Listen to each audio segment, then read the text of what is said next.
Hi everyone, welcome to my channel. আবারও নিয়ে চলে এলাম একটি মিনি ব্লগ। এখানে একটু বেরোনোর জন্য জামা প্যান্ট সব ঠিক করছি, রেডি হয়ে বেরোবো, একটা জায়গায় যাব। তো রেডি হচ্ছিলাম, কাজল পরছি, যে কাজটা আমার সব থেকে কঠিন লাগে, কেন জানি না এত কঠিন লাগে কাজল পরা।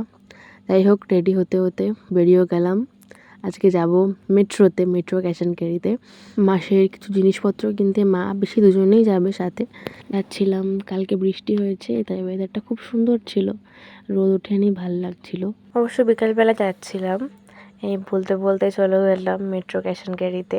তোমরা দেখতে পাচ্ছ, ঢুকে এত সুন্দর, এত ভ্যারাইটি জিনিসপত্র না এখানে থাকে, আমার প্রত্যেকবার আসতে ইচ্ছা করে।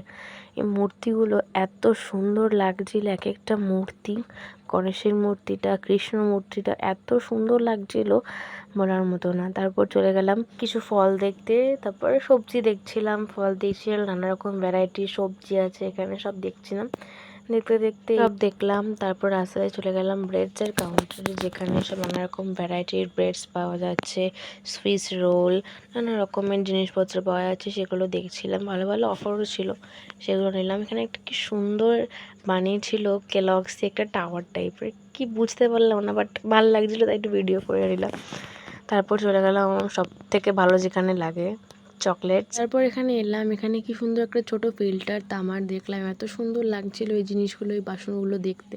তারপর আবার চলে গেলাম চকলেটসের দুনিয়ায়, আমার যেটা একদম ফেভারিট জিনিস দেখলাম। তারপর মা বলছে কখন হবে কখন হবে, তো ওখানে পিসি দাঁড়িয়েছিল। তারপর আস্তে আস্তে গিয়ে বিল করানো হলো, তারপর আবার বাড়ি চলে এলাম। এভাবেই কাটলো এই দিনটা।